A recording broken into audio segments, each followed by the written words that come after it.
नमस्कार।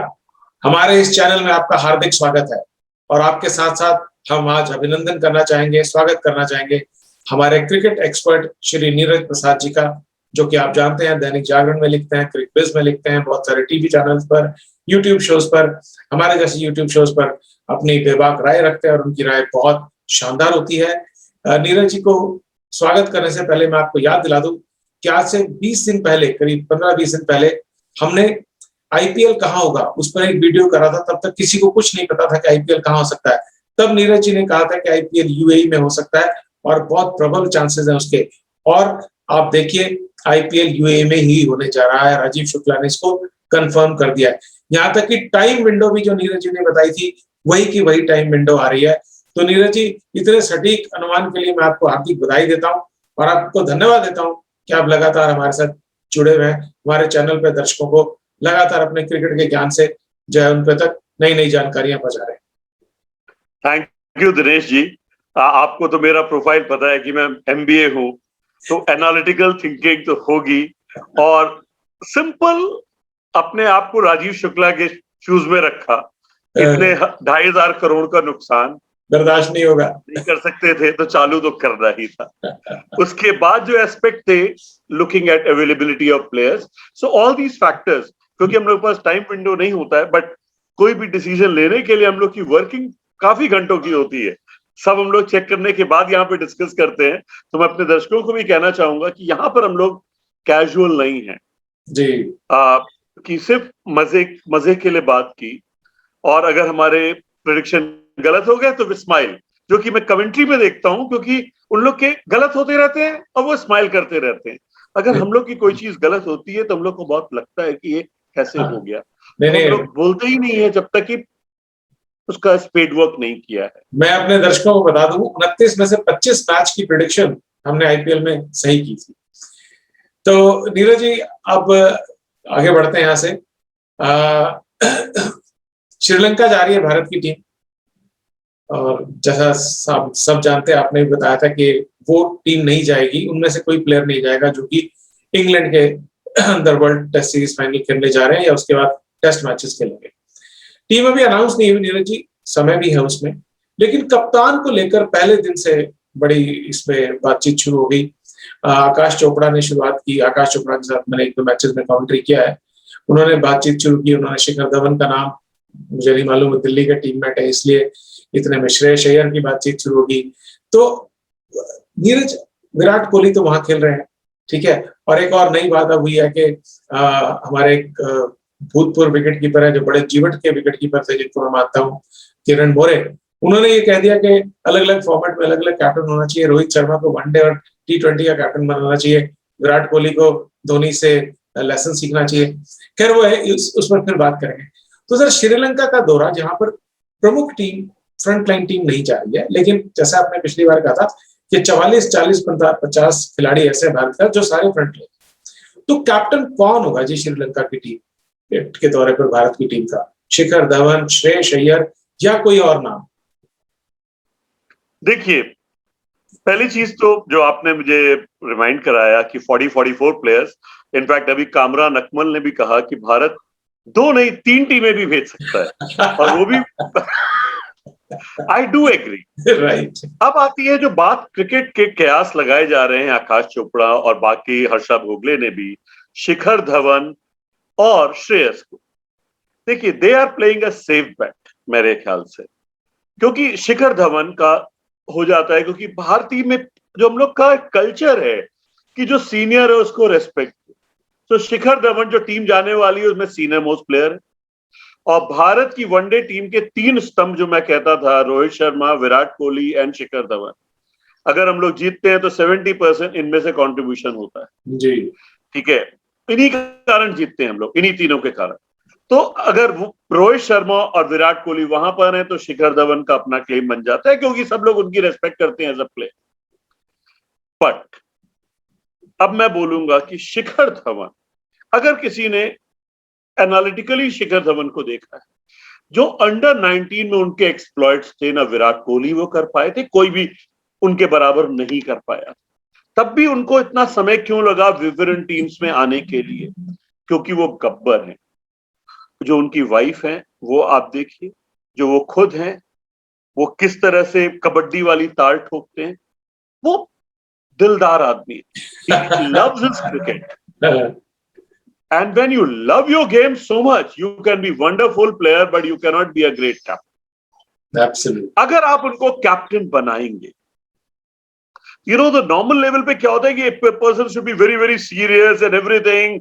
ये इसीलिए शायद उनके उस बेबाक बिंदास अंदाज के कारण ही उनको टीम इंडिया में भी इतना मौका मिला। और उन्होंने क्या तमाचा जड़ा सारे जो सो कॉल्ड सूडो इंटेलेक्चुअल पे, जो ऑस्ट्रेलिया के खिलाफ इनिंग खेल के अगर हम लोग को जिताया, कि उनको लगता था ये बंदा तो टैटू कराता है, पार्टीज में जाता है, ये कहां भारत के लिए खेलेगा।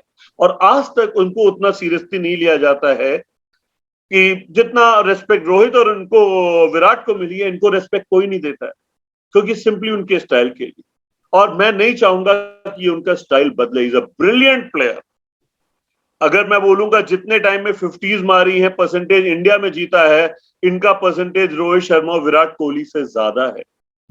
ही is a very big match winner now, but the fact is as soon as you become captain, you have to start thinking beyond yourself.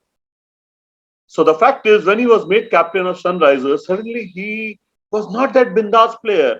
He was holding back himself. His strike rate gone very low. And he was under pressure. और तभी इसी करके Sunriser Hyderabad Darren Sami को लाए, because they were losing a star. क्योंकि देखिए हर बार शिखर धवन नहीं खेलेंगे, he can never be Mr. Consistent, but वो जब वो खेलते हैं 4 में से 2 मैच वो जिताते हैं जी। तो हमको वो प्लेयर। श्रेयस अय्यर फिर क्यों कैप्टन होने चाहिए? मैं उनके रणजी ट्रॉफी का भी रिकॉर्ड करूंगा। रणजी ट्रॉफी में भी उन्होंने एक बार कैप्टनसी की और दिल्ली रणजी ट्रॉफी में अच्छा नहीं किया। हाँ, नहीं उन्होंने खुद ही कहा कि मुझे कप्तान नहीं बनाओ। So the person has aversion for captaincy because he knows that up till now तो ही इज क्लियर कि यार if I become captain I lose my flair of hitting. और जो वो बॉलों को चौके छक्के मारते हैं, he can hit suddenly hit 4 sixes. he defends, but he can hit 4 sixes out of anywhere. So we don't want his thing to go. Now Shreyas Iyer जो हैं वो बेन भरोसे वाले हैं। अपने पहली कैप्टनसी में दिल्ली को फाइनल तक ले गए आईपीएल। मुंबई में भी जब उन्होंने कैप्टनसी की थी, he took to championship. He took Mumbai to the Ranji Trophy championship. And even in Vijay Hazare, he has been, जो वनडे टूर्नामेंट है, he has been contributing and they have been winning. And he's a cool, calm, composed who can raise his level.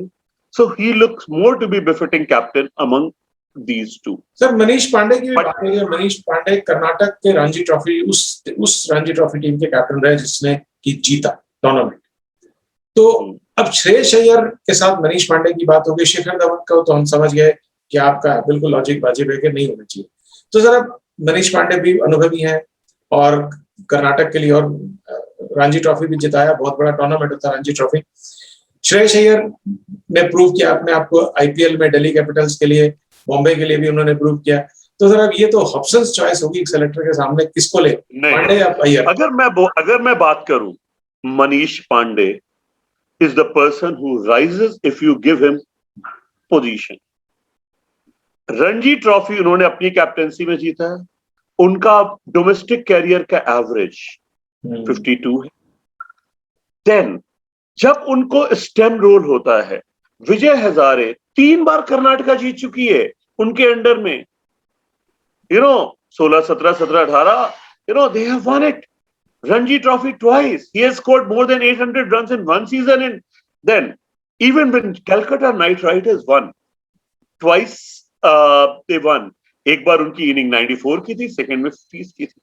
So he has been a stellar player who जब उनको आप main चीज देते हैं, I don't know, many people will not be knowing. He loves his team so much कि Karnataka premiere league में भी वो आते हैं। जिस तरह से टीम को वो सबको, क्योंकि सबको वो चाहते हैं कि इंप्रूव करें। किसी बड़े प्लेयर को मैंने छोटी मोटी लीग में खेलते हुए नहीं देखा है, but for Manish Pandey he is a natural captain who rises. अब मैं आता हूं फील्डिंग पोजीशंस की भी बात। देखिए विराट कोहली का सबसे बड़ी प्रॉब्लम क्या होती है? ब्रिलियंट फील्डर तो स्टेज आउट, तो उनके डिसीजंस वगैरह उनको कंट्रोल में नहीं रहते हैं। तो सेम वे शिखर धवन पीछे रहते हैं। वो ही is a very good outfield catcher. Shreyas भी भागते हैं और आउटफील्ड में बहुत अच्छे कैचेस लेते हैं, बिकॉज उन्होंने अपने आप को विराट कोहली से मोल्ड किया है। और अगर सबको पता है कि Manish Pandey is a brilliant cover fielder, तो कवर में, मिड ऑफ में जो व्यक्ति रहेगा, he can control the game better. That is why he has proven to be a very very good captain. अगर हम लोग के उनके आईपीएल के भी रिकॉर्ड देखें तो सबके देखिए, तीनों के 30-35 के करीब करीब एवरेज है।